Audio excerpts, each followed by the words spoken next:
Halo sobat, apa kabar? Ketemu lagi di channel Naga. Di sini saya akan melanjutkan Park Talent Donghua full spoiler. Tanpa lama-lama lagi kita tonton sampai habis. Angin berpasir bertiup di atas gurun yang sunyi saat suara menderu masih terdengar di langit. Angin membawa gelombang pasir saat terbang ke kejauhan. Beberapa titik hitam berangsur-angsur muncul di ujung jalan. Sesaat kemudian, titik hitam itu mendekat. Itu sebenarnya sebuah konvoi. Ada hampir 100 penjaga dengan wajah tegas menjaga konvoi tersebut. Banyak tatapan hati-hati menyapu mereka, tangan mereka juga memegang erat senjata di punggung mereka.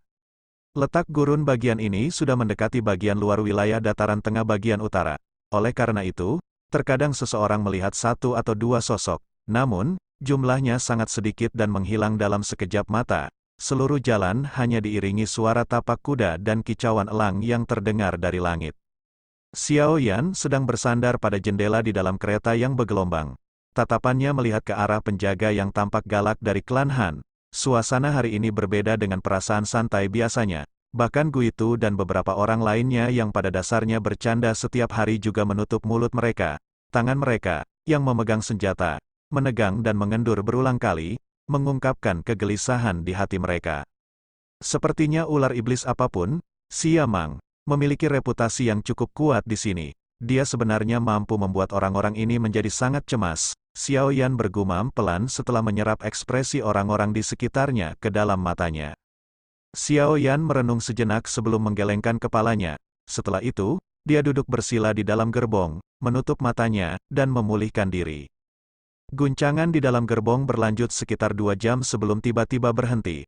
Pada saat ini, Xiao Yan, di dalam gerbong, tiba-tiba membuka matanya.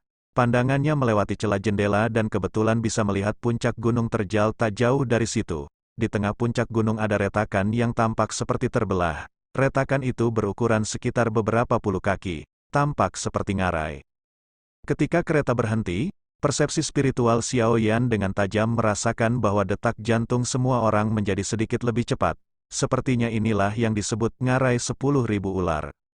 Semuanya, hati-hati, kita memasuki area ngarai 10.000.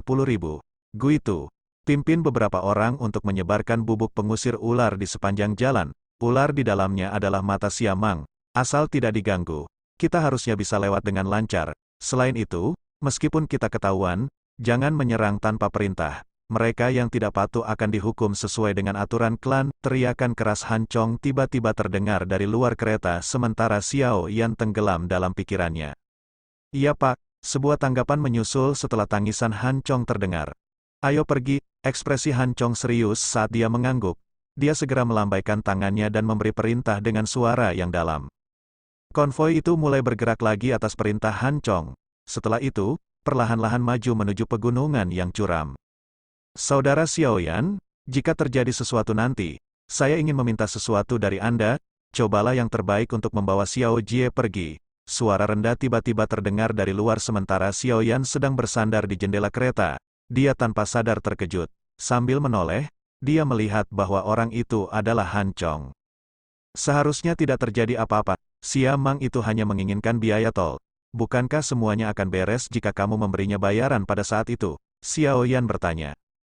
Jika Xiao Jie tidak ada, kemungkinan besar kita bisa menyelesaikannya hanya dengan membayar sejumlah uang. Namun, ular bajingan itu tidak hanya serakah, tapi juga seperti binatang buas ketika bertemu dengan wanita cantik. Oleh karena itu, jika terjadi kecelakaan pada saat itu, masih terdapat jarak yang cukup jauh ke kota Tianbei dari sini. Bahkan klan Han akan kesulitan memberikan ancaman besar padanya. Han Chong memandangi gerbong depan yang mengeluarkan aroma tenang, menghela nafas, dan tertawa getir. Xiao Yan tiba-tiba menyadari setelah mendengar ini. Mereka sebenarnya mengkhawatirkannya. Pantas saja kelompok itu tampak seolah-olah akan bertemu musuh besar. Kakak Han, yakinlah bahwa tidak akan terjadi apa-apa pada semua orang. Xiao Yan tersenyum sambil menjawab. Han Chong hanya menganggap kata-kata Xiao Yan sebagai bentuk penghiburan. Dia tertawa pahit sambil mengejek dirinya sendiri. Dia dengan jelas memahami bahwa Xiao Yan saat ini adalah orang yang terluka parah. Namun entah kenapa dia masih datang dan mengatakan hal ini kepadanya. Jika sesuatu terjadi pada saat itu, kemungkinan besar Xiao Yan bahkan tidak memiliki kemampuan untuk melindungi dirinya sendiri. Bagaimana dia bisa membantu nona muda itu? Han Chong menghela nafas. Ketika dia melihat kereta perlahan-lahan memasuki jurang, dia hanya bisa menggelengkan kepalanya tanpa daya. Setelah itu, dia menunggangi kudanya dan dengan cepat berlari ke depan sebelum mulai memeriksa dengan cermat sisi-sisinya untuk mengetahui adanya aktivitas apapun. Saat ini, konvoi masih memasuki ngarai 10.000 ular. Karena takut mengganggu apapun, gerbong mereka ditutupi pakaian, mulut banteng bertanduk hitam yang menarik truk juga tersumbat. Kelompok itu menyelinap ke dalam jurang dengan cara yang sembunyi-sembunyi. Semua penjaga klan Han di kedua sisi gerbong telah mengeluarkan senjata mereka. Tangan mereka yang lain memegang bubuk berwarna putih yang berulang kali mereka taburkan di kedua sisi jalan. Konvoi tersebut tidak menemui apapun di tengah suasana cemas ini. Sekitar 10 menit lebih kemudian, mereka melewati bagian tengah ngarai. Dari Hede, samar-samar mereka bisa melihat pintu keluar jurang di kejauhan. Hampir semua orang diam-diam menghela nafas lega di dalam hati ketika melihat ini. Sementara semua orang bersantai, Xiaoyan di dalam gerbong perlahan membuka matanya. Dia segera menghela nafas pelan, mereka memang tidak bisa bersembunyi dari masalah. Desahan itu baru saja terdengar ketika seluruh ngarai langsung berguncang. Segera, pepohonan di kedua sisi ngarai dengan cepat tumbang, memperlihatkan beberapa ular besar. Sial, kami telah ketahuan. Tingkatkan kecepatan kita, pergi. Han Chong berteriak dengan marah, ekspresinya menjadi lebih jelek saat melihat pemandangan ini. Pada saat ini, dia tidak perlu menangis, penjaga klan Han yang berpengalaman sudah berusaha sekuat tenaga untuk mendesak banteng bertanduk hitam itu maju. Setelah itu, konvoi itu bergemuruh dan melaju kencang, mencoba yang terbaik untuk keluar dari jurang. Bang, ketika konvoi masih berada kurang dari 100 meter dari pintu keluar ngarai, banyak sosok besar tiba-tiba bergegas dari kedua sisi ngarai. Akhirnya, mereka menutup seluruh jalan. Mulut mereka yang buas dan besar mengeluarkan lidah ular yang mengandung bau busuk dengan suara cici, mata ular yang gelap dan dingin menatap semua orang di konvoi. Sial! Hati Han Chong langsung tenggelam saat melihat ular besar yang tak terhitung jumlahnya menghalangi jalan mereka. Meskipun ular besar ini hanya merupakan binatang ajaib peringkat 3, tubuh mereka sangat besar. Hanya dengan beberapa lusin saja, mereka mampu memblokir seluruh jalan hingga tidak ada celah sedikit pun yang tersisa. Gelombang suara gemerisik terdengar dari semak-semak di sekitarnya setelah jalan diblokir. Segera, ular berbisa besar dan kecil yang tak terhitung jumlahnya, berbagai warna keluar dengan padat. Akhirnya, mereka mengepung seluruh konvoi. Ceka-ceka, sekelompok orang bodoh sebenarnya berpikir untuk melewati siat tua yang hebat ini. Tawa aneh tiba-tiba terdengar dari langit setelah lingkaran itu terbentuk. Segera, sosok hitam hijau dengan cepat terbang turun dari atas jurang. Dalam waktu singkat, dia muncul di langit di atas konvoi.